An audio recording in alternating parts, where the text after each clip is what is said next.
Terima kasih kepada pimpinan majlis yang dimuliakan Tuan Pengurusi dan seluruh jawatan kuasa surau, para asatidatul kiram, ahbabuna fillah, muslimin dan muslimat. Mudah-mudahan dapat rahmat dan alhamdulillah sudah puji syukur kepada Allah Subhanahu wa taala kerana Dia melimpahkan rahmat, taufik, hidayah dan juga inayah Allah Subhanahu wa taala pada tengah hari ini, sementara kita menanti masuknya waktu solat fardu Jumaat. Sama-sama kita ambil manfaat dengan kita ambil beberapa maklumat penting untuk kita isi pengetahuan fardu ain yang wajib kita belajar. Pada tengah hari ini saya nak bercakap tajuk berkenaan dengan istikhlaf. Istikhlaf ni dalam fiqh maksudnya hukum hakam menggantikan imam. Bila imam batal dan sebagainya, bagaimana nak digantikan? Cuma istikhlaf hari ini sesuai dengan hari Jumaat, maka kita belajar juga penggantian imam di dalam solat Jumaat, supaya kita ambil maklum hukum hakam dan batas-batasnya, agar terjaga dan terpelihara ibadah kita tidak rosak. Hukum penggantian imam ini diambil daripada hadis yang sahih, bagaimana yang diriwayatkan oleh Imam Bukhari dan juga Imam Muslim berkenaan dengan Sayyidina Abu Bakar As-Siddiq yang mengimamkan solat. Kemudian apabila Rasulullah sallallahu alaihi wasallam tampil, maka Abu Bakar telah berganjak daripada tempat mengimamkan solat, memberi laluan kepada Rasulullah sallallahu alaihi wasallam.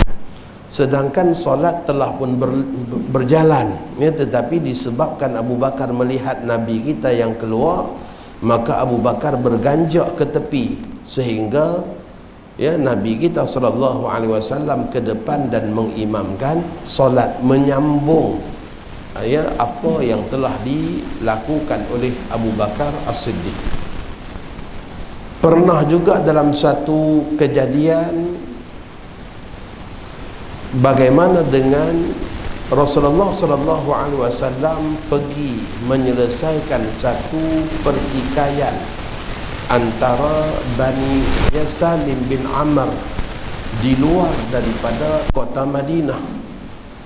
Maka bila masuk waktu zuhur, Bilal nak qamat, tengok Nabi kita belum sampai. Nabi kita tak ada di sekitar masjid. Sebaik-baik solat itu solat pada awal waktu. Maka Bilal bertanya kepada Abu Bakar As-Siddiq, apakah Abu Bakar sedia mengimamkan solat? Abu Bakar sedia.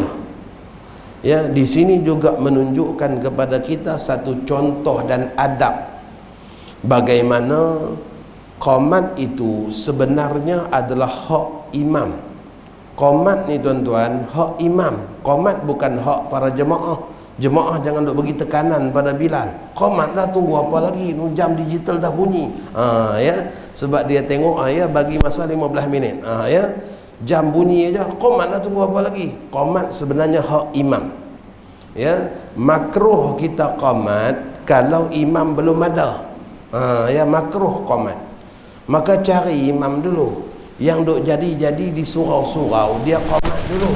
Lepas tu baru dia cari boleh imam tak? Boleh imam tak? Dia qamat dulu. Hukum dia makruh tuan-tuan. Cari imam dulu. Ada yang sedia nak jadi imam baru qamat. Makruh qamat dulu baru cari imam. Baik.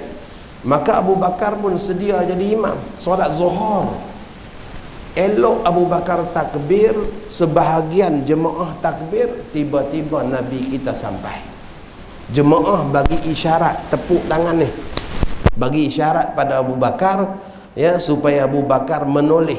Abu Bakar pun pusing-pusing tengok Nabi kita ada. Dia dah imamkan solat, baginda tunjuk isyarat, teruskan sembahyang. Abu Bakar berganjak juga ke tepi, maka Nabi kita pun melangkah mengimamkan solat.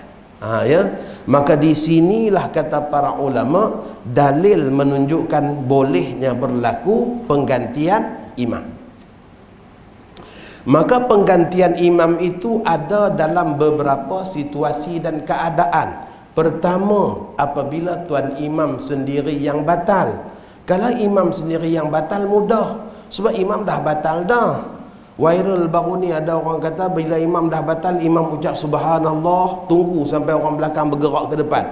Tak payah dah, dia batal dah, duk subhanallah apa lagi, cakap ajalah astagfirullah, mohon maaf saya dah batal, minta Bilal gantikan, boleh aja cakap. Ya, sebab dia dah batal dah, tak ada dah terikat dengan peraturan solat nak subhanallah ke apa lagi. Ya, langsung aja buka mic, pasang kat Bilal. Ya, boleh bercakap, cakaplah gantikan saya. Bilal pun baiklah, batal lah kalau Bilal cakap baiklah. Bilal tak boleh cakap lah sebab Bilal tengah semayang. Ya, dia yang dah batal ni boleh bercakap. Ya, sebab orang yang tak solat boleh bercakap dengan orang yang sedang solat. Ya, Sayyidina Abu Bakar datang rumah Usaid ibn Hudhair. Usaid ibn Hudhair tengah solat. Omar mengatakan, teruskan solatmu wahai Usaid, aku sedia menunggu. Boleh bercakap. Ya, boleh bercakap. Nabi kita masuk dalam rumah Ummi Salamah selepas sembahyang asar. Baginda pun, Baginda SAW langsung sembahyang. Dalam kumpulan muslimat yang ada di rumah Ummu Salamah bertanya-tanya, sembahyang apa pula ni lepas asar? Bukan Nabi kita tak bagi sembahyang ke lepas asar? Ya. Maka Ummu Salamah pun panggil budak suruhan dia. Dia kata, Jariyah, awak pergi bisik pada Rasulullah, tanya sembahyang apa pula ni selepas asar. Ya, bukan tak boleh sembahyang ke? Ya, kalau baginda bagi isyarat jangan ganggu, awak jangan ganggu, itu tandanya Nabi kita tak lupa. Ya, bukan Nabi kita lupa sampai pergi sembahyang selepas asar. Ya, adalah tu jawapannya nanti. Maka Jariyah pun pergi bisik, ya Rasulullah, qulta ma qulta fama salah ba'dal asri. Engkau dah kata begitu dan begini, maksudnya tak boleh solat selepas asar. Ni sembahyang apa pula? Nabi kita angkat tangan, maksudnya bagi isyarat jangan ganggu. Di situ juga menunjukkan bahawa bolehnya orang yang tak solat bercakap dengan orang yang sedang solat. Maka tuan imam kalau batal waktu sujud, jangan pula tinggalkan jemaah, bangun pelan-pelan keluar. Ya, jemaah sujud punya lama tunggu. Ya, lama sangat seorang bangun, imam dah tak ada, kata dia, masya-Allah. Ya, jadi boleh aja cakap, mohon maaf saya dah batal, minta Bilal gantikan. Ya, boleh aja. Bilal jangan merangkak ke depan. Ya, langsung ganti di tempat dia aja.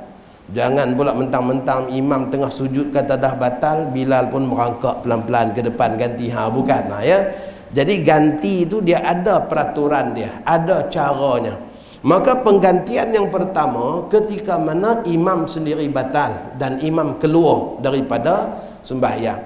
Maka begitulah juga kalau dalam sembahyang Jumaat imam tengah terbatal waktu khutbah, maka disyaratkan orang yang nak ganti imam mestilah mereka yang telah pun mendengar rukun-rukun khutbah. Kalau dia tu orang yang belum dengar rukun khutbah, dia tak boleh ganti. Ya, dia tak boleh ganti. Hukumnya tidak sah penggantian. Ya, bila imam batal, contohnya batal wudu, ya, ataupun imam nervous, khutbah separuh aja, tiba-tiba pengsan. Sebab apa? Tak pernah jadi khatib, inilah kali pertama tu pun kawan-kawan pakai duk paksa dah jadi pengurusi surau, jadilah khatib sekali. Ya, apa duk panggil orang luar je ni. Ya, pakai duk tolak kawan naik juga, bagi salam pun dah gugup dah. Ya, kita tengok cara pegang tongkat pun nampak macam gigil lain macam ni. Ya, nak bagi salam pun macam tu dah. Kata kawan ni silap-silap nanti rebah ni. Ya, baru separuh aja. Ya, tumbang. Ya, maka orang yang nak naik ganti wajib orang yang dah dengar rukun-rukun khutbah. Kalau dia langsung tak dengar rukun khutbah, maka tidak sah penggantian dia. Khutbah mesti dimulakan daripada awal balik. Begitu juga imam yang terbatal, kalau dia juga yang nak khutbah, ya, tuan-tuan mohon maaf saya terbatal, tunggu ya. Ya contohnya dia pergi ambil wudu. Ya. Masjid-masjid sekarang ni dah buat dah tempat wudu untuk imam kat depan ni, ya, untuk emergency punya. Ya. Tunggu ya. Kalau macam tu dia kena mula balik khutbah daripada awal. Sebab apa? Khutbah bila dah batal tak boleh sambung. Kita semayang subuh, bangun rakaat kedua terkentut, batal. Boleh pergi ambil ayat semayang kemudian datang sambung lagi satu aja? Boleh? Tak boleh. Maka khutbah hukum dia juga macam tu. Khutbah kalau dah batal kena ulang daripada awal. Maka dengan sebab itulah, sebab kesian pada jemaah, dah lah tek khutbah panjang. Ya. Ni masuk lambat pula ni, 1.35 baru masuk. Ya. Office nak masuk pukul 2.10. Allahu Akbar. Ya. Kalau khutbah panjang, jam kita. Tiba-tiba batai pula dah Pak Imam ni. Ni ulang balik pada awal pula, lagi panjang. Maka kalau ada pengganti itu lebih mudah, dengan syarat pengganti itu orang yang telah pun mendengar keseluruhan rukun-rukun khutbah yang dibaca oleh imam, yang disebut oleh imam. Rukun khutbah ni bukan banyak pun, 5 aja. 5 aja. Ya, kalau tuan-tuan nak saya ringkaskan khutbah pun boleh, paling ringkas sedunia boleh. Ya, sebab apa? Yang pertama, alhamdulillah wassalatu wassalamu ala rasulillah, ittaqullah, qul huwallahu ahad. Habislah 4 rukun. Ya, 4 rukun dah tu. Ya. Kemudian duduk, bangun pula, alhamdulillah wassalatu wassalamu ala rasulillah, ittaqullah. 3 ni wajib ada dalam khutbah pertama, wajib ada dalam khutbah kedua. Ya, baca ayat Quran, yang keempat tadi baca ayat Quran, qul huwallahu ahad tu boleh sama ada dalam khutbah pertama atau khutbah kedua. Ya, asalkan ada. Yang kelima, doa muslimin muslimat. Maka langsung doa rahimakumullah, selesai khutbah. Bukannya panjang pun. Ya, bukan panjang pun. Itulah seringkah-ringkah khutbah kalau kita nak buat yang rukun saja. Ya, pernah jadi tuan-tuan. Ya, ini saya rasa dalam 10 tahun yang lalu kot. Ya, saya pergi satu majlis pengkebumian jenazah. Kebetulan kita ni daripada Selangor bergegas bawa kereta nak tengok jenazah kawan. Ya, maka kita pun bukanlah pakai formal macam ni. Ya, dengan pakai baju kemeja, dengan track, dengan apa ni, dengan slack biasa aja. Satu tempat itu tuan imam khutbah pertama berlangsung dengan baik. Khutbah yang kedua, kan setengah-setengah tempat dia 5 minit khutbah kedua tu dia tampai kat atas tu. Ya. Tak tahu siapa nak kenalkan tuan imam, 5 minit tu tak ada. Ya, 5 minit tu tak ada. Maka tuan imam dia duduk-duduk bangun nak khutbah kedua, tengok 5 minit tak ada. Dia toleh ke bawah tanya Bilal, mana dia? Bilal kata tak tahu. Ya. Nak khutbah tak boleh lah, khutbah kedua tag tu tak ada. Ya. Maka pada ketika itu tok imam tu turun pula daripada daripada mimbar ni, pergi duk cari lemari kat depan kok ada, tak jumpa juga. Bilal kata tak apa, kat rumah ada satu. Bilal pula pergi start motor balik nak ambil kat rumah pula. Ya. Sudahnya imam buat pengumuman, tuan-tuan, sembahyang Jumaat kita hari ni rosak dah. Ya, sebab apa? Dia syarat mualat antara khutbah pertama dengan khutbah kedua. Ni masa selang panjang dah. Jadi kita buat zuhur ajalah. Ya. Imam buat keputusan kita sembahyang zuhur ajalah hari ni. Ya.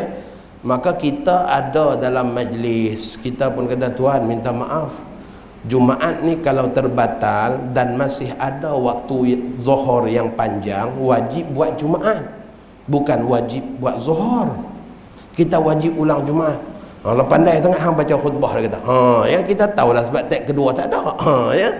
Jadi ada 2-3 orang lagi senior citizen yang ada sokong kita. Sungguh kita duk mengaji dengan tok guru fulan-fulan. Ya.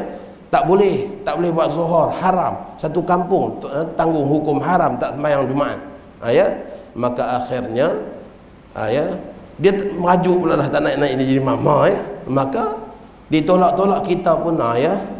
Jadi inilah, ya, tak kira lah imam terjun ke bidang terjun ke, yang langsung khutbah, itulah rekod khutbah yang paling ringkas sedunia macam tadi, ya. Alhamdulillah wassalatu wassalamu ala rasulillah ittaqullah qul huwallahu ahad, duduk. Bangun pula alhamdulillah wassalatu wassalamu ala rasulillah ittaqullah rahimakumullah, turun sembahyang. Ya, itu khutbah paling pendek sedunia. Ya, jadi itu saja rukun khutbah. Ya, yang panjang-panjang tu tuan-tuan nasihat dan sebagainya, tapi rukun khutbah yang utamanya itu saja.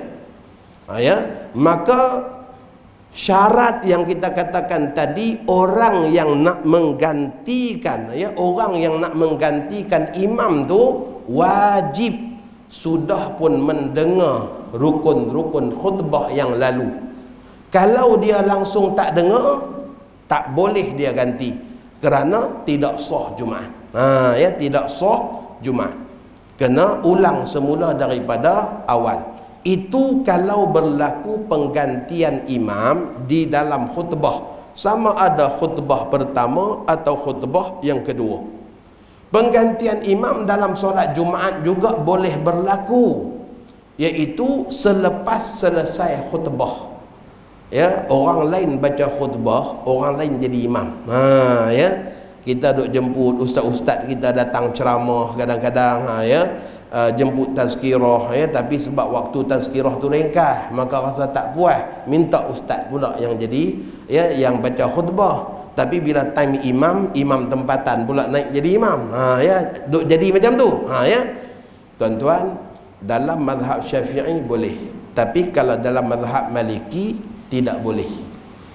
Ya, maka dengan sebab itulah dalam mazhab kita pun mengatakan afdal khatib dan imam orang yang sama. Ya, afdal khatib dan imam orang yang sama. Sebab dalam mazhab Maliki, kalau khatib orang lain, imam orang lain, tak sah.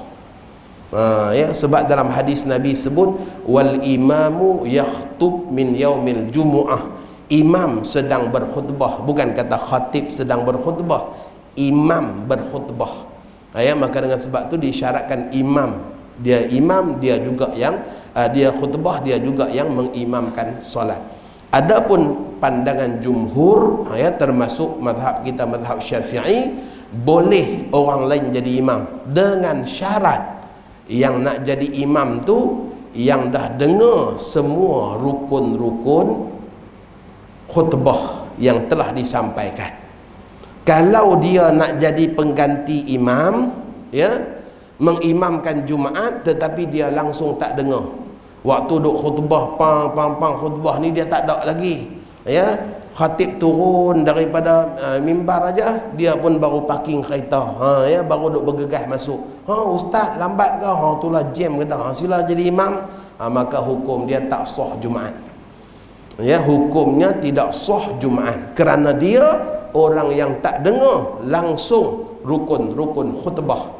Ya, begitu juga kadang-kadang masjid besar-besar ni tuan-tuan, dia ada bilik rehat imam kat depan ni, ya, supaya imam tu dapat berehat dengan elok, speaker pun tak ada dalam tu, ya, maka tuan imam pun duk rehat dalam tu, kadang-kadang terlena, ya, terlena dengan sejuk aircon ni, khutbah kat luar ni bergegak masjid, hak duk dalam lena aja, ya, tiba-tiba habis khutbah aja pergi duk ketuk pintu, mam, ya, dah masuk waktu solat, ya, kawan pun keluar mai pada jadi imam, yang dia lena tadi tak dengar apa pun, ya, maka tak sah Jumaat. Ya, ini perkara fardu ain ni, hak kita sembang ni, perkara fardu ain yang kadang-kadang sebab tak diambil berat, ya, jadi di masjid-masjid besar, ya, di tempat-tempat rehat, ya, singgah sana tuan-tuan imam, ya. Begitu juga hak duk kat depan ni pun, ya, kenalah hak dengar, bukan hak duk lena, ya. Jadi kalau kita ni imam yang standby, kawan ni khutbah, kita pula nak jadi imam, jangan duk lena, ya, dengar betul-betul bagi habis semua rukun tu. Ini dia pun pejam lena, ya, tak boleh tuan-tuan. Ya, kalau takat nuas saja tak apa, Nu'as macam mana? Nu'as ni situasi seseorang yang matanya pejam tapi telinga masih dengar. Ya. Ni waktu ni saya nampak segak belakang ni. Khutbah lagi dah. Khutbah lagi dah, mata pejam. Angguk sikit. Ya, pejam. Tapi telinga dengar. Orang nu'as ni dia dihukumkan orang yang masih dengar. Ya, orang yang masih dengar khutbah. Ya. Dia nu'as, mata pejam tapi telinga masih mendengar. Ya, ustaz buat lawak kat depan ni dia gelak. Ya, duk pejam tu gelak lagi. Ya, sebab dia faham, dia dengar. Ya. Tapi satu habuk tak ingat. Balik rumah je orang rumah tanya, isteri tanya. Ya, khutbah tajuk apa hari ni? Tajuk apa? Dia pula tanya isteri, tajuk apa? Ya. Saya bukan pergi semayang. Isteri dia kata, awak yang pergi semayang, awak tanya saya pula tajuk apa? Aku dengar tadi, kata dia. Tapi langsung tak ingat. Itu orang yang nu'as. Dalam bahasa Arab dia panggil nu'as. Nu'as ni tuan-tuan, orang yang dengar tetapi dia tak dapat ingat apa yang dia dengar kerana dia separuh daripada tidur. Ya. Nu'as tak batal semayang. Kalau tengah duk semayang pejam, duk dengar lagi imam baca, tak batal. Ya, tapi kadang-kadang mudah terkeliru. Ada kawan sikit ya, kawan sebelah nakai je takbir kuat Allahu Akbar, dia rokok. Ya, sebab dia duk ingat imam takbir. Rupa-rupanya dia seorang je rokok. Langsung hilang ngantuk. Ya, langsung hilang ngantuk, segak, terkejut. Ya. Ubat mengantuk yang paling mujarab ialah terkejut. Ya, kalau terkejut je hilang mengantuk tu. Ya. Jadi orang nu'as dia dengar. Maka kalaulah pengganti imam tu hanya sekadar nu'as saja, masih sah Jumaat. Ya, kerana dia dikira masih mendengar. Sebab syarat dia dengar, bukan syarat faham. Ya, bukan syarat ingat, syarat dia dengar. Orang nu'as ni dia tak mengaku dia tidur tuan-tuan. Dalam keadaan dia duduk pejam, dia gelak waktu ustaz buat lawak. Dia pejam balik, ada kawan duduk cucuk, "Hai, jangan tidur." Dia buka-buka mata, "Siapa tidur?" Dia tak mengaku kata dia tidur. Sebab apa? Memang dia duduk dengar. Ya. Cuma apa yang dia dengar dia tak ingat. Dalam bahasa Arab dia panggil nu'as. Ya. Kalau pejam, mata dah pejam, telinga pun tak dengar. Sampaikan dia berdengkok pun dia tak mengaku. Ya. Berdengkok kuat sana. Semana ada berdengkok? Tak ada. Ya. Sedangkan berdengkok tu tuan-tuan, ni sini ni paling dekat dengan telinga, kan? Patutnya dengar lah. Telinga dia tak dengar. Ya. Itu namanya naum. Ya. Namanya naum. Naum ni kalau tengah semayang batal. Ya, kalau tengah semayang sampai peringkat naum batal. Ya, sebab boleh terbatal wuduk. Ya, boleh terbatal wuduk dalam keadaan naum. Dan kalau dia sampai macam tu, ya, naum, duduk berdengkok kat depan ni, ya, tiba-tiba orang kejut, imam. Ya, imam terbatal tu, ganti imam. Kawan pun jaga-jaga. Ya, pun naik pula la ilaha illallah. Ya, jaga-jaga tu duk tarik air liur lagi. Ya, oh ya ke? Naik khutbah pula. Ya, orang yang macam tu tak sah ganti. Sebab apa? Sebab dia tak dengar khutbah. Ya, ini kita kena belajar bab-bab ni supaya bila kita ramai-ramai faham. Ya, kalau jadi macam situasi-situasi tertentu, bila suara jemaah ramai, ya, yang menyokong, insya-Allah kita dapat jaga semayang kita. Macam situasi yang saya cerita tadi. Ya, kalau suara saya aja seorang cakap kata tak boleh ni, Jumaat kalau batal kena ulang Jumaat juga, bukan ulang Zuhur. Kalau tak ada orang lain sokong, habis. Ya, pakat buat zuhur lah hari itu. Satu kampung tanggung dosa tak semayang Jumaat. Ya. Tapi bila ada orang-orang sokong, sebab apa? Sebab dia ada ilmu, sebab tu dia berani sokong. Ya. Sebab itulah tazkirah yang macam ni penting. Ya, untuk jemaah yang hadir ramai ni belajar. Maka penggantian imam boleh berlaku yang pertama kerana imam batal. Yang kedua, kerana imam sendiri yang tarik diri tak nak jadi imam. Imam tak batal, tapi dia yang tak nak jadi imam. Macam tadi, dia turun-turun pada mimbar aja, silakan. Dia pelawar orang lain. Dia bukan batal pun, tapi mempelawar orang lain naik jadi imam. Maka itu juga boleh berlaku. Yang kadang-kadang dia pelawar tu disebabkan dia dah tak boleh pergi dah. tengah-tengah semayang dia terbatuk. Terbatuk waktu setengah semayang ni, Masya Allah, dengan pedihnya, dengan keluar air matanya, dengan tak boleh nak baca dah, ya, maka imam-imam tak perlulah duk seksa diri.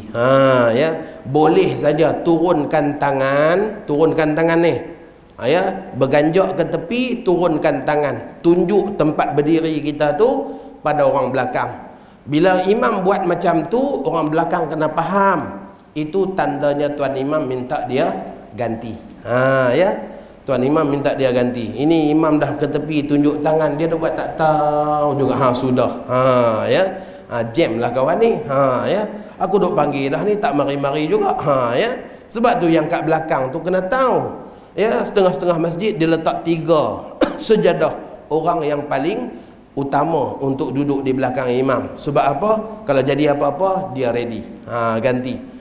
Ya, masjid negeri biasanya 5, masjid negara 8 sejadah tuan-tuan. Tu pun kelang kabut juga kalau jadi apa-apa. Ya, 8 sejadah ni, ya, untuk, ya, petugas-petugas. Sebab apa? Kalau jadi apa-apa senang. Setengah-setengah jemaah dia tak faham, kita dah letak dah. Ya, dia tengok tempat semua dah penuh, tengok depan je kosong, dia pergi dia alih. Ya, kun reserve tu dia alih. Tak ada hak eksklusif dalam masjid, kata dia. Masya Allah, siapa datang dulu dia depan. Ya, Bilal keluar nak qomat, tengok tempat Bilal pun dia balas. Ya, Bilal kata, bang tepi sikit saya nak qomat, minta maaf, kata dia, lambat belakang. La ilaha illallah, kata Bilal, aku ketuk kan. Ya, dengan Bilal dia tak kenal. Ya. Jadi tempat ni, ya, adalah khusus untuk orang yang bersedia untuk ganti imam. Jadi bila imam batuk, imam bersin tak berhenti, boleh jadi imam batuk tak berhenti, nak teruskan solat dah tersiksa, tak mampu, bergerak aja ke tepi, tunjukkan tangan, ya, halakan tangan kita ni di tempat, ya, tempat kita berdiri imam tu. Maka makmum belakang hendaklah bergerak, ambil posisi tersebut. Itu tanda tuan imam tarik diri dan minta bantuan. Kadang-kadang Masya Allah tuan imam baca surah sajadah pagi Jumaat, tiba-tiba melompat masuk surah Yasin, makin pergi makin Yasin, makin pergi makin Yasin. Jemaah kat belakang kata, sudah, kita duk harap, ya, kita duk harap sejadah, tiba-tiba jadi Yasin pula pagi ni. Ya, jenuh. Ya, kawan kat belakang duk tolong dah, ya, nak perbetulkan balik tu, line tu, nak pergi masuk balik surah sajadah, tak jadi-jadi juga, dia duk pi Yasin juga. Sudah 3 kali kawan tu tegur, dia tak boleh pi juga, dia pun ke tepi tunjuk tangan, nah silakan, tegur sangat. Ya, boleh juga. Ya, boleh juga. Ya, boleh juga. Ya, sebab dah tak boleh pergi dah. Itu juga situasi boleh berlaku untuk penggantian imam. Ya, baik. Yang berikutnya, ini dalam hal keadaan tuan imam, ya, menanggung najis. Tuan-tuan, kalau tuan imam menanggung najis, sembahyang jemaah semua wajib diulang kalau tidak segera diganti imam. Kalau najis tu jenis benda yang boleh diubah daripada imam, wajib orang yang nampak alihkan. Ya, kita tengah duk semayang ni, Maliki yaumiddin, ya, jatuh satu najis atas kepala imam. Betul jatuh atas kepala, kita pun tengok, la ilaha illallah, jatuh najis pula. Maka kita wajib bergerak ke depan, cabut kepiah imam, buang. Ya, keluarkan kepiah imam tu, segera alihkan najis supaya imam tak menanggung najis. Ya, imam kena faham lah. Jangan pula kawan ni piduk pegang kopiah tu, dia pula toleh mayang ni. Ya, jangan pula macam tu. Dia kena faham lah. Ya, dia kena faham. Ya, bila kawan ni angkat kopiah tu buang, ya, maksudnya kopiah dia tu ada masalah. Orang ni nak tolong supaya sembahyang dia sah. Jangan pula kawan yang angkat kepiah, dia pula duduk tarik, ambil balik. Jangan pula. Ya, tak boleh. Ya, jadi tu imam kena faham. Ya, jemaah bila nampak, kalau macam imam ada letak serban atas bau ni, ya, jatuh, ya, najis atas serban, maka kita ke depan tarikkan serban tu supaya sembahyang imam sah. Ya, tapi kalau dalam hal keadaan najis tu kena pada baju, nak tarik ke mana? Ya, mana boleh duk tarik? Ya, tak boleh tarik. Maka waktu tu kita wajib ganti. Wajib ganti. Bergerak ke depan, ya, sampai kita sebaris dengan dia. Subhanallah, Tuan imam ni tengah duk semayang ni, Maliki yaumiddin, tiba-tiba ada kawan parking sebelah. Subhanallah. Tuan imam kena faham, itu tandanya berlaku rampasan kuasa. Imam dipecat serta merta. Ya. Imam dipecat serta merta. Tuan imam kena faham tu. Ya, apabila ada orang tiba-tiba parking sebelah, subhanallah, ya, itu tandanya imam dipecat serta merta. Dalam situasi menanggung najis, batal sembahyang kalau dibiarkan. Wajib semua jemaah ulang semula solat. Maka sebab itulah orang kat belakang ni dia berkewajipan segera menggantikan imam. Dalam situasi menanggung najis tak dimaafkan tuan-tuan. Sebab apa? Sebab najis ni benda zahir yang boleh nampak.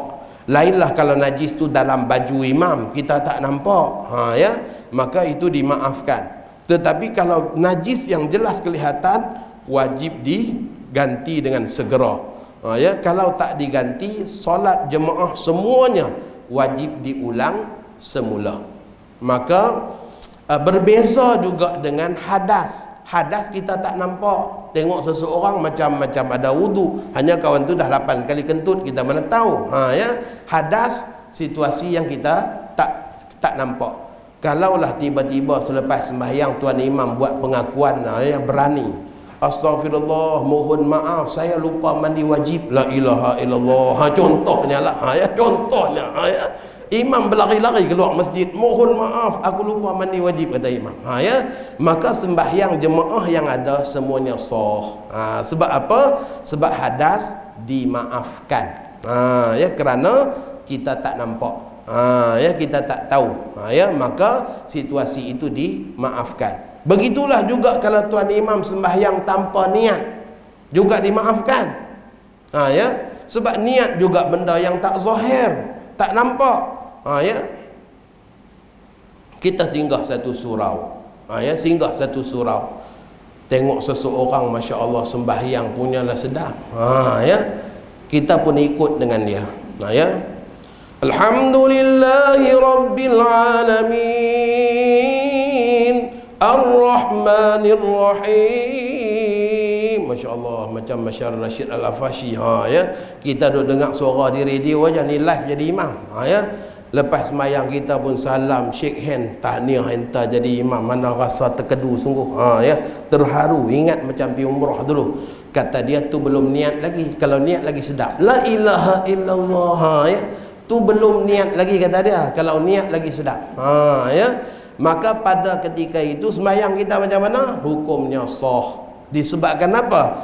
Niat juga benda yang tidak zahir. Ya, niat juga benda yang tak zahir. Kita tak tahu isi hati dia. Ya, ikut dah 2 rakaat selesai je dia tulis, bang, kenapa ikut saya? Sembahyanglah. Ya. Kata dia, saya tes mikrofon. La ilaha illallah, ya, tes mikrofon aja sampai 2 rakaat. Ya, saya tak niat sembahyang pun, kata dia. Contohnya, ya, tetap hukum dia sah. Disebabkan apa? Disebabkan niat benda yang tidak zahir. Ya, itu beberapa perkara berkenaan dengan istikhlaf. Orang yang menggantikan imam itu namanya khalifah. Ada 2 situasi wajib ganti imam dengan bersegera. Kalau tak diganti, sembahyang batal. Yang pertama ialah imam menanggung najis yang tak boleh dialih daripadanya, sebagaimana yang gambaran kita berikan tadi. Yang kedua ialah imam terbatal kerana terdedah aurat. Ya, waktu turun nak sujud je perak, pecah seluar, makmum tengok apa tu, contohnya, ya. Maka pada ketika itu, waktu tu juga makmum wajib ganti, menggantikan imam dalam posisi yang bukan berdiri, maka tidak perlu bergerak ke depan. Ya, dalam keadaan sujud ni, waktu sujud tengok seluar imam pecah, ya, maka ganti waktu tu aja. Subhanallah, Allahu Akbar. Kalau ada makmum buat macam tu di belakang, itu tandanya berlaku pemecatan imam. Ya, Kalau Bilal orang belakang ni tiba-tiba buat macam tu, itu tandanya berlaku pemecatan imam. Orang yang ganti imam jangan pula tengok-tengok sulak pecah dia pun merangkak pi duk duk tolak imam pula. Jangan. Langsung ganti di tempat dia saja. Langsung ganti di tempat dia aja. Dalam keadaan berdiri baru dia bergerak ke hadapan. Itu beberapa perkara berkenaan dengan hukum hakam penggantian imam. Mudah-mudahan kita dapat ambil maklum ilmu berkenaan dengannya, terutamanya syarat-syarat menggantikan imam dalam solat Jumaat, yang merupakan perkara wajib kita tahu supaya sah ibadah sembahyang Jumaat dan solat berjamaah kita. Saya rasa cukup sekadar itu. Mungkin ada hebahan dan sebagainya daripada pihak surau. Wallahu a'lam. Assalamualaikum warahmatullahi wabarakatuh.